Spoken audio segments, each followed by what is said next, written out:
Is sci-fi survival horror Ash a rocket to the top? Or just another piece of space trash? Find out next.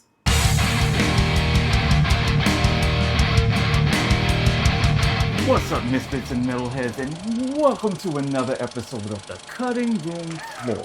We are from the band Cut Like This. I am Thorn Black. I'm Roseblood. And today we are talking about 2025 sci-fi movie Ash. Rose, why don't you tell them where it's streaming and a little bit about this one? All right. Well, Ash is streaming on Shudder, which you can get through Prime, or you can just subscribe straight to Shudder.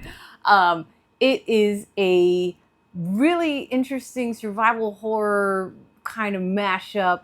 It starts off in an isolated space station on an unfamiliar planet. A woman wakes up with very fractured, messed up memories. She's very scared. She's alone, and everybody around her is dead. Then we're gonna find out, what is it that's causing this? Can she escape? That's basically the premise of the film. It's a pretty crazy scene when she wakes up. Oh too. yeah, it's when like... she wakes up, it's bloody and it's nasty. Can you imagine that for a second? No, that would suck. Like just you wake up with no memory of like how you got there and you're not on Earth and just dead bodies everywhere. Like that's the start. So she doesn't entirely have no memory. She has very, very little memory, and as the story goes on, she gets little flashbacks, which are super trippy. I do not recommend this film for anybody with epilepsy or anybody that has bad reactions to flashing lights, because there are a lot of them. Anytime that she goes into a flashback, there is some mind-melting visuals. There's a lot of cool visuals in this film, but they are very like flickery, flashy kind of will come out of nowhere, vibes so and stuff. Be safe. We don't want anybody getting hurt, that might be sensitive to flashing lights and stuff. There are a lot in this film, so just keep that in mind. The color palette to me was very reminiscent of another cosmic horror film that I enjoyed a lot. Right. Yeah, you know what I'm thinking about. Nick Cage movie? I'm talking about Color Out of Space.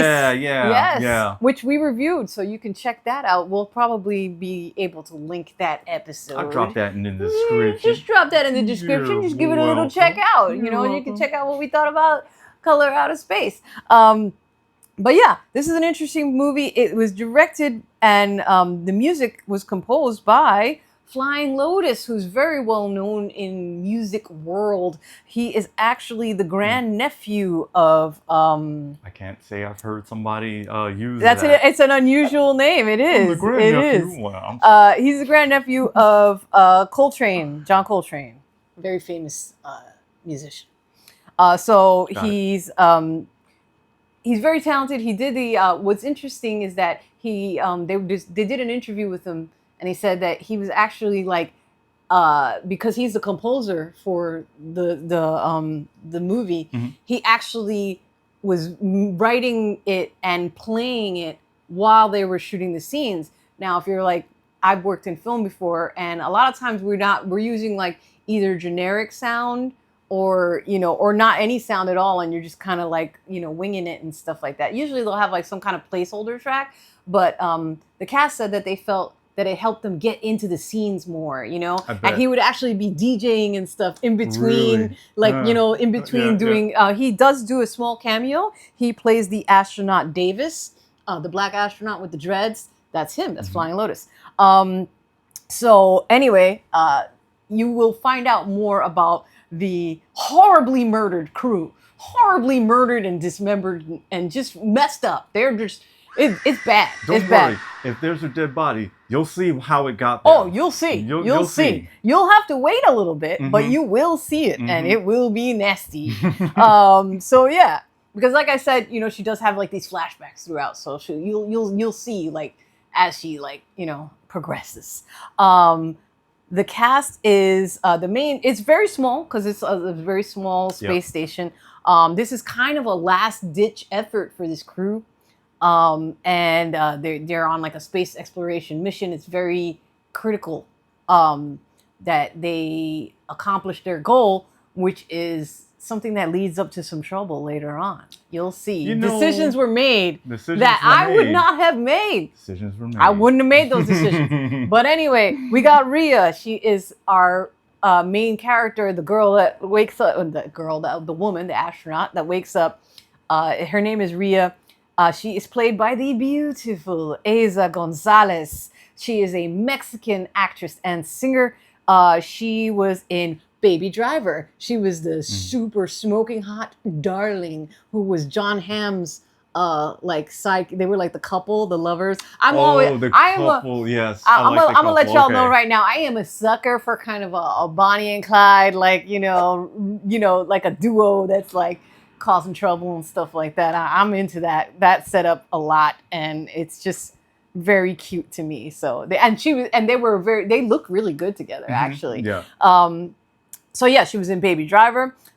In more horror-ish kind of vibe. She was also in Godzilla vs. Kong, and she's also in the Fast and Furious Hobbs and Shaw movie as Madam M. So yeah, she's gorgeous. She's beautiful, and she's very, very talented. Next, we got Brian.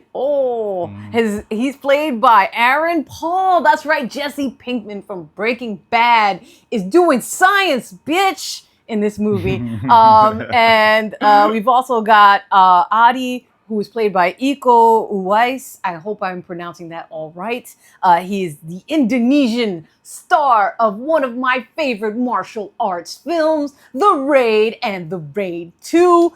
Thank you very much. Hands down. One of my best action movies. One of my favorite genre. If you have not seen The Raid and The Raid 2, you need to just see it. Yeah. You need to see it right now. If you like fighting in films, you will not be disappointed. That has some of the best close combat fighting combat I've seen in a movie. Period. It's brutal. Best. It's brutal and it's effective and efficient, and that's what I like to see. So that guy is in this. Anytime I see his face, I'm like, something's gonna go down. Anytime I see that guy, you know somebody's gonna get their butts kicked. Nice to see him in some sci-fi. Yeah, interesting to see him in sci-fi. And he got to do a little bit more focus on the acting and not as much of the martial arts in this one. We've also got Clark, who is played by Kate Elliott. She was on that show. You know that show Wentworth? The women in prison movie. That's not movie series. Series. I know. So she's on. She plays Spike Baxter on Wentworth. She's the only other female on this crew. We've got Kevin, who is played by Beulah Koale. He was on Hawaii Five-0. And so movie is super trippy. It is they did a lot with colors. If you pay attention, there's a lot of key scenes where the color is very kind of shows the mood and some of the subtext of what is happening. So it's interesting. I found it a little bit tiring on my eyes at certain points of all of the color. In the same interview that I saw with Flying Lotus, he was saying how he didn't like how sterile a lot of sci-fi movies are, because they tend to just be kind of either grungy and everything's kind of desaturated, or kind of just or it's white sterile and white and stuff. So he wanted to kind of do something, he kind of wanted to swerve it and do something different. Well, and it definitely stands out. It definitely stands out. I'm not sure if I feel like I needed that. I didn't need quite as much. I feel like I felt like it could have been. There could have been some scenes that could have just been a little more toned down, and that way it would have had a little less of a. Sometimes it almost feels like I'm watching a music video rather than a film, and that was a little distracting at certain points. And not that they aren't putting in work as far as all the actors are concerned. I think they all do a pretty decent job. You know what I mean? I think they're putting in their, it's nothing I found that some of those flashbacks to the way some of them were with some of the colors and some of the CG and stuff. Some of it honestly, it almost took me out a little bit. Yeah, there was definitely a lot of there's some CG in this that is not great, and I don't think it was even necessarily necessary. You know what I mean? And so it's not like bad, but and sometimes it is bad. There is some bad CG. Yeah, but like I've seen worse. You know what I mean? Yeah, for sure. So it's I not have. like horrible or anything, but I don't know. Like there could have been a little bit less, and you know what I mean? I agree. There's moments where the CG really shines. And there's moments where it lets you down a little bit. But it's like that also has to do with their budget. This is like, I gotta say, like, regardless of what I think about it, I like a strong decision. I do like a strong decision. Like, this even is if what I I'm don't gonna love do. it, I like that people go for it. Because you don't find out what's good, or you don't find anything new if you don't swing for the fences. You know, like you don't. So I don't knock any movie makers for doing things like that. I like that they try to go a different route. You know what I mean? Why don't we slap a rating on this bad boy? All right. In case you're new to the cutting room floor, 5 chainsaws means it's a masterpiece. 1 chainsaw means the chain ain't even on the saw. It's just making noise. It's not doing a damn thing. How many chainsaws would you give to 2025 Ash?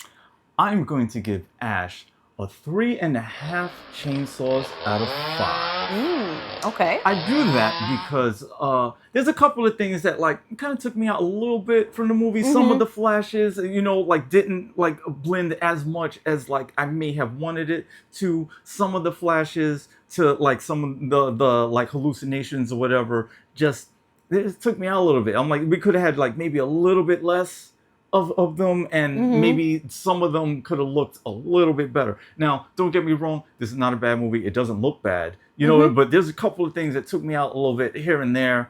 I'm not going to watch this one again. I'm not mad that I did see it though. You know what I mean? I feel you. It's not a bad movie. It's just not the best. I like that they went and swung for the fences. And there's definitely a lot of cool things about it, like the spacesuit looked really cool. Oh, the spacesuits are dope. There are some really cool things in it as well. So don't get me wrong, but I stand by my 3.5 chainsaws for this one. All right, Rose, what are you going to give this one? I'm gonna give this 3.5 chainsaws also. Yeah. I'm gonna tell you why. I actually almost was going to give it a 3, because there are.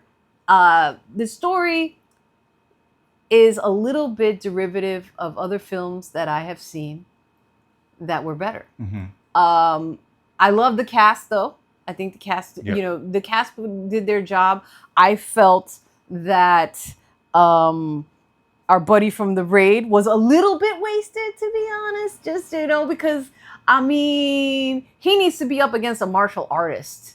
You know what I mean? He needs to, if you're going to have him, you need to have at least one other martial artist in there. Because you can't take advantage of his amazing fighting skills. But it was also nice to see him, mainly be an actor. When he does get to do his thing, he does look scary. He is scary. He's very scary in that moment. But it's nice to see him in something that they give him a chance to actually act more than action. Just nice to see him branch out. It's true. And again, I like that they went with a different color palette. I like that they're definitely trying for something different. That's why I get that extra half from 3 to 3.5. The reason why I also give him that extra half, even though I was originally thinking of giving it a 3, is because the last chunk of this movie, that last little bit of this movie, things go nuts. Things go absolutely bonkers. There is a really nasty, disgusting moment, and when you see it, you'll know that that's the moment that I'm talking about. I'm not even going to tell you anything about it.